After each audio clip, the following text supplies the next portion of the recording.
since the restart. Yeah, as we get back there to the back stretch, you notice the sun, Jamie, you mentioned, that gets worse, and what makes it really tough is that you can't see that entry point in the 3 at all, so you start to just guess as it gets a little lower here in this race.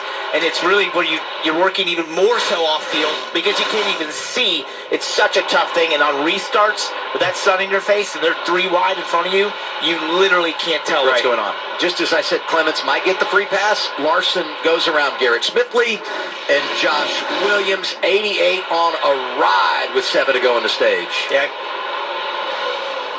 1, 3, 4, feels fine. 1, 2, just 3. Copy, that checks out. Needs a half tenth better, 1 and 2. Your 10th better, 3 and 4. 4 feels fine. 1 and 2 is just 3.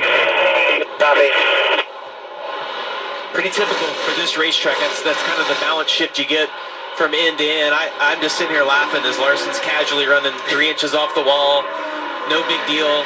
Highest car on the racetrack, just managing that race. And for a lot of this run, he's been 2.5 tenths faster than second place. It's unbelievable the pace that he's had. Now it's started to sort of equalize as we got past lap. Give 25 of this run. Carson Kwapu's in seconds, about 4 seconds back. Right here, he's started to match Larson's lap times more consistently, even if Larson's not in traffic. But there's the rest of these teams and drivers are going to come up with something big to take down that 88 and Kyle Larson.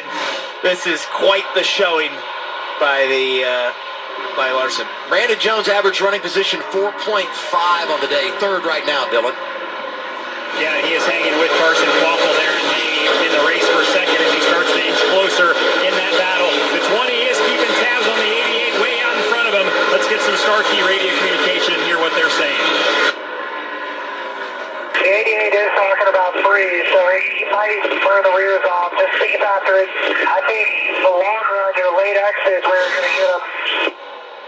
Well, I hate to tell you, but he's almost 5 seconds out in front right now, so it's I don't know that you got enough laps to make that up, but I like that you're keeping your driver pumped up inside of there and trying to find any weakness you can out of that 88. The optimism is key because you are running second, so you kind of say, hey, look, I know it doesn't look great from outside your windshield because you basically can't see the leader anymore. He's driven away from you, but you are doing some things that are matching him, and I've seen it in the lap times. The problem is there are occasionally lap times where Larson is 2 tenths faster than just everyone on the track, basically. So, yes, that's good. Yes, that's paying off. You're doing the right things, but we've got to...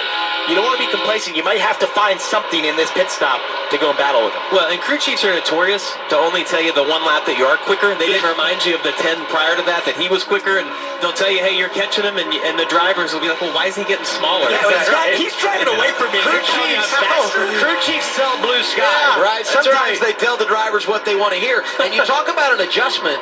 We make this pit stop at the end of stage 2. That could be it, because you don't have to come back for fuel. History would suggest somewhere in that final stage, you'll get a caution and come down and pit again, maybe more than once, because you'll have enough tires to do that, but it's possible to run it out. Well, oh my gosh. Oh boy. Oh, Larson's loose right there on the top, leaving Black marks on the exit of the corner.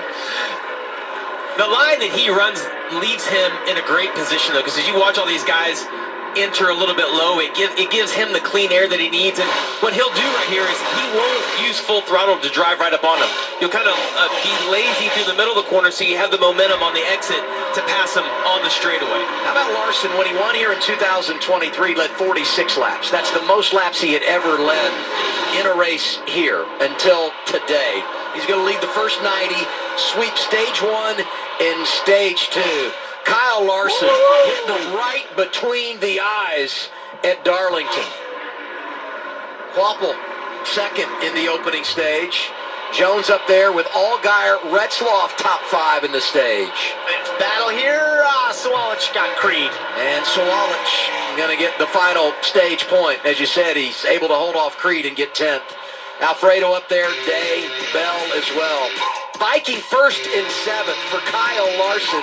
It's the 5th time he's swept stage 1 and stage 2. Pit stops when we come back.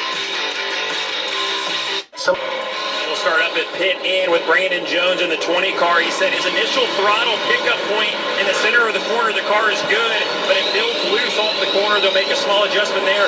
Carson Quapple in the middle said his car was tighter and way more drivable the first 20 laps. Then he really starts struggling with the rear of the balance. They're going to make an adjustment to try to help the beginning and end Kim.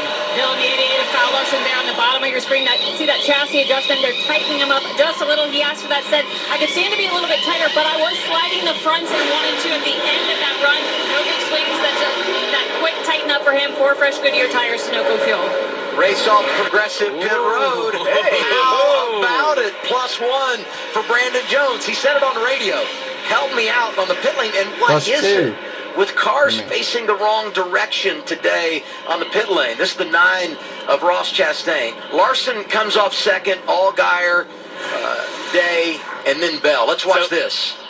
This is going to be possibly similar to what we saw from Jesse Levin Williams to Walich. So the 9 starts to check up, and Anthony Alfredo gets into it. One of the reasons is you watch your lights so closely here as he gets in the tires, and that can make it tough to see what's ahead of you.